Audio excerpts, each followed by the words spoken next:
Today, I'm serving up a morbid morsel, a bite-sized curiosity plucked from the shadowy corners of history.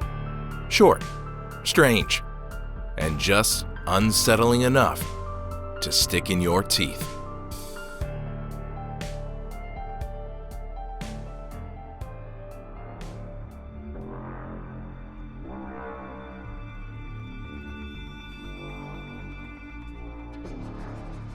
She opened the freezer door like she'd done 100 times before. The stainless steel hissed. Cold air wrapped around her.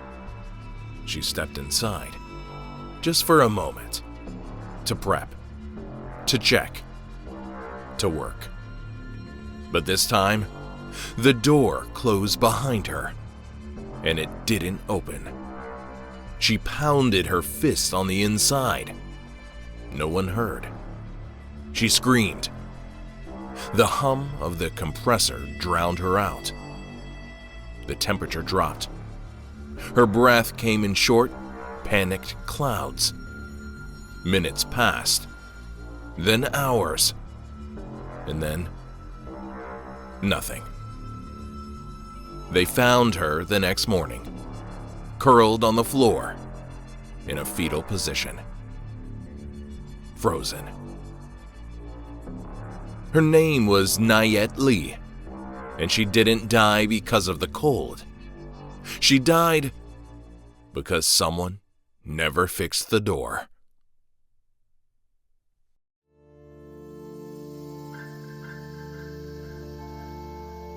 Nguyet Lee was 63 years old, a grandmother, and the general manager of an Arby's in New Iberia, Louisiana.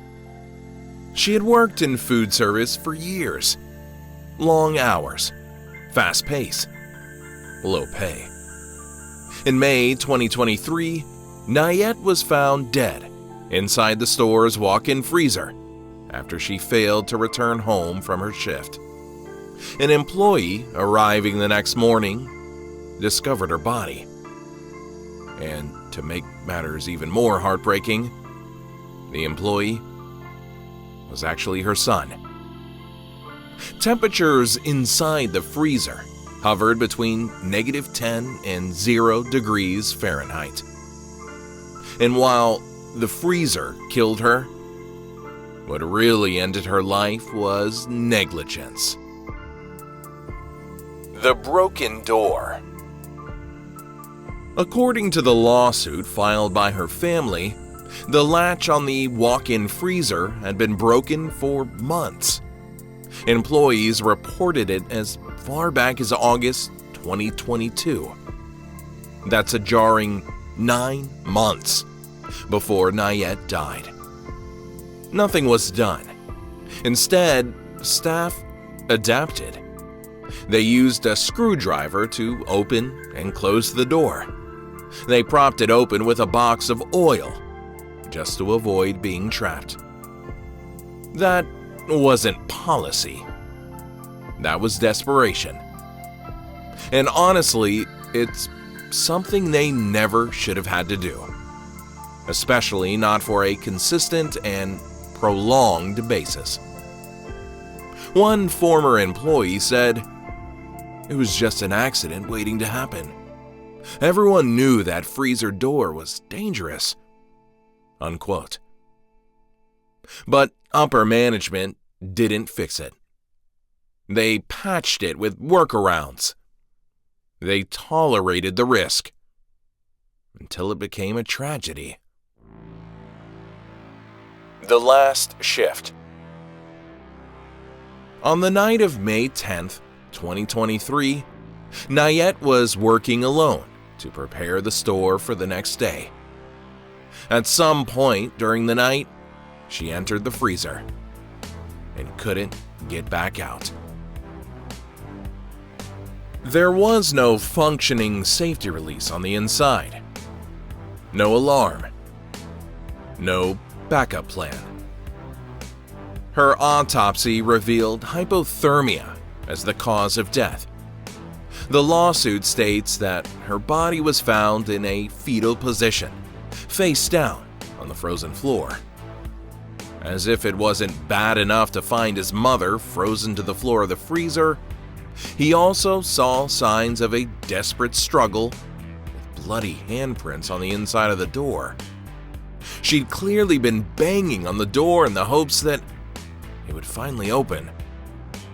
But instead, she was trapped for hours, fully aware, slowly freezing, and entirely alone. The fallout. After her death, Arby's issued a corporate statement expressing sympathy but denying responsibility, saying the location is not owned by Arby's corporate, but is operated by Turbo Restaurants, which is part of franchise management company Sun Holdings. The Lee family has filed a wrongful death lawsuit, citing gross negligence and arguing that management knew about the faulty latch for months but did nothing. They are suing all three entities and Inspire Brands, the parent company of Arby's. "This wasn't an unpredictable accident," said the family's lawyer. "It was entirely preventable." As of now, investigations are ongoing. The freezer door has since been repaired. But for one shattered family, it was entirely too late.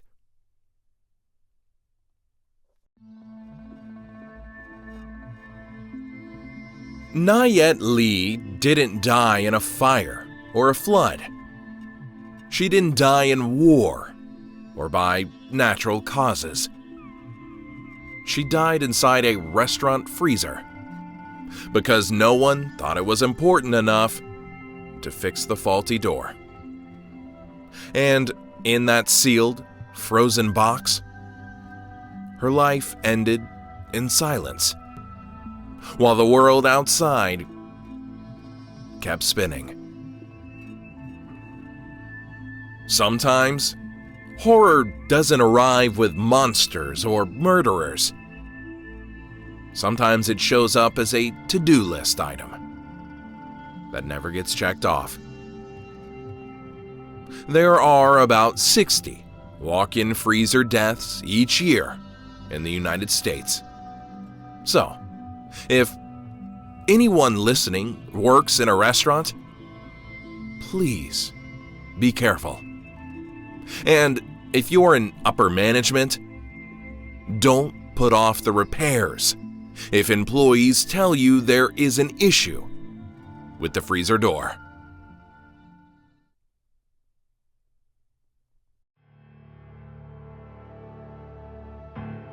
And that, dear listeners, wraps up this Morbid Morsel. I'm your host, Thomas Gloom. And as you digest this nasty little treat, I know your hunger will once again grow. And when it does, I'll be back with more history for you to sink your teeth into. If you enjoyed this episode, please leave a review. It really helps feed the algorithm gods that I have to pay homage to every single time I upload an episode. It's really annoying. Help me out. And to stay up to date with the morbid history happenings, follow us on Instagram and on TikTok at Morbid History Pod. Be on the lookout for the next full-length episode of Morbid History in 2 weeks. Until then, share this episode with some friends and stay curious.